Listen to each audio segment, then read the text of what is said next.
یمن میں پچھلے 8 سالوں سے جاری جنگ اب ختم ہو سکتی ہے اور تقریباً کئی سالوں بعد مشرق وسطیٰ سے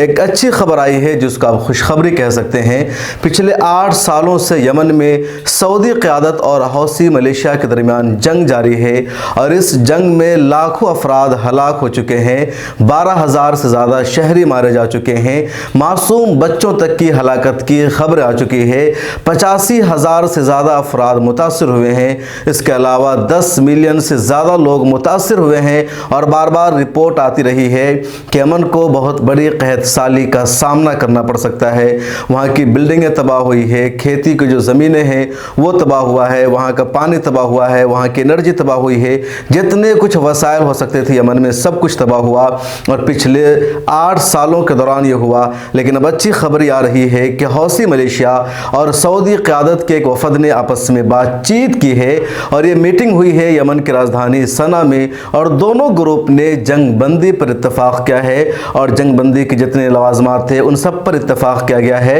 اور جو رکاوٹیں ان سب کو ختم کرنے کا فیصلہ کیا ہے۔ ابھی یہ گفتگو کا ابتدائی مرحلہ ہے لیکن امید ہے کہ سلسلہ آگے بھی بڑھے گا اور یمن میں خانہ جنگی اب ختم ہو جائے گی۔ 21 مارچ 2015 سے ہی یمن میں خانہ جنگی ہے۔ یمن میں منصور عبد ہادی کی حکومت بنی تھی، حوثی ملیشیا نے اس حکومت کو تسلیم نہیں کیا تھا اور یمن کی راجدھانی سنا پر حملہ کر دیا تھا اور حملہ کر کے منصور ہادی سے حکومت کو چھین لیا تھا ایک طرح سے حوثی ملیشیا نے، اور وہاں کی جو راجدھانی تھی یمن کی سنا اس پر اپنا کنٹرول کر لیا تھا حوثی ملیشیا نے۔ اس کے بعد وہاں کی منتخب حکومت کا سپورٹ کیا سعودی عرب کی قیادت نے، متحدہ عرب امارات نے، دوسرے ممالک نے، اور ان سب نے حوثی ملیشیا کے خلاف جنگ چھیڑ دی اور اس طرح سعودی قیادت اور حوثی ملیشیا کے درمیان پچھلے 8 سالوں سے جنگ جاری تھی۔ لیکن اس جنگ میں کوئی بڑی کامیابی ملتی ہوئی نظر نہیں آ رہی تھی، نہ تو حوثی قیادت کو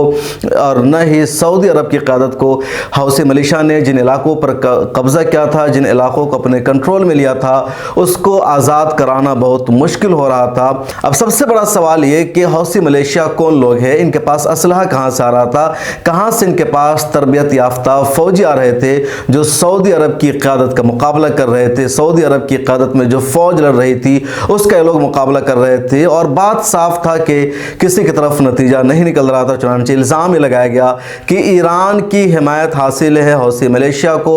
حوثی باغیوں کو۔ حالانکہ ایران نے ہمیشہ انکار کیا ہے لیکن لوگوں نے کہا کہ ایران کی حمایت حاصل ہے اور ایک طرح سے ایک پروکسی وار اس کو مانا جا رہا تھا سعودی عرب اور ایران کے دوران، کیونکہ جو یمن کی سرحدیں ہیں وہ سعودی عرب سے ملتی ہے، لہٰذا سعودی عرب اپنی مضبوطی کے لیے یمن میں اپنی حکمرانی، اپنے مزاج لوگوں کی حکومت چاہ رہا تھا۔ وہ حوثی ملیشیا کی سرکار نہیں، دوسری طرف ایران خطے میں اپنے اثر و رسوخ کے لیے چاہ رہا تھا کہ وہاں سعودی عرب کے ہم مزاج لوگوں کی حکومت نہ ہو بلکہ حوثی ملیشیا کی حکومت ہو۔ حوثی ملیشیا میں زیادہ تر لوگ شیعہ ہیں، کچھ سنی بھی ہے لیکن اکثریت شیعہ کی، حالانکہ یہ شیعہ زیدی ہیں، تو اس وجہ سے ایران پر ان کی حمایت کا الزام لگتا رہا ہے۔ لیکن پچھلے دنوں جب چائنا کی قیادت میں سعودی عرب اور ایران ایک ساتھ بیٹھے اور دونوں ملکوں نے اب سے آپسی تنازعات کو ختم کرنے کا فیصلہ کیا، دونوں ملکوں نے ایک دوسری جگہ سفارت خانہ کھولنے کا اعلان کیا اور اب یہ خبر آ رہی ہے کہ دونوں ملکوں میں ایک دوسرے کے سفارت خانے کھل بھی گئے ہیں، تو اسی سے یہ معاملہ بھی کہیں نہ کہیں جڑا تھا اور اب یہ خبر آ رہی ہے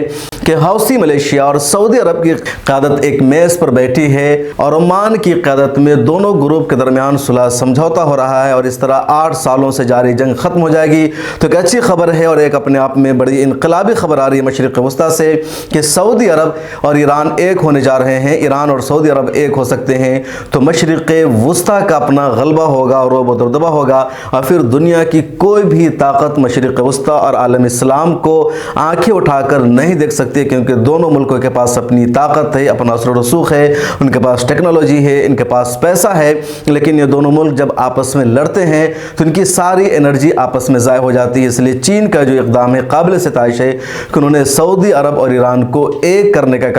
کام کیا ہے اور اس کی وجہ سے اب یمن کی خانہ جنگی ختم ہونے والی ہے اور یمن میں اگر لڑائی بند ہو جاتی ہے تو جو دوسرے ممالک میں جنگ اس وقت چل رہی جس میں شام ہے، عراق ہے، لیبیا ہے، وہاں بھی خانہ جنگی کا سلسلہ رک سکتا ہے۔ سعودی عرب پہلے سے ہی امریکہ کو آنکھیں دکھا رہا ہے، لگاتار تیل کی پیداوار میں سعودی عرب کمی کر رہا ہے جبکہ امریکہ کو اس کی وجہ سے نقصان کا سامنا کرنا پڑ رہا ہے، لیکن امریکہ کے مفادات کو لگاتار سعودی عرب دھچکا لگا رہا ہے۔ تو مشرق وسطیٰ سے جو خبر آ رہی ہے بہت اچھی خبر ہے، خواہشات کا اظہار کرنا چاہیے۔ اس رپورٹ میں اتنا ہی۔ مشرق وسطیٰ اور عالم اسلام کے حالات پر ہماری گہری نظر رہتی ہے، اور اس طرح کی خبروں سے باخبر رہنے کے لیے آپ ملت ٹائمز کو ضرور سبسکرائب کر لیجئے۔ فیس بک پر دیکھ رہے ہیں تو پیج کو فالو کیجئے۔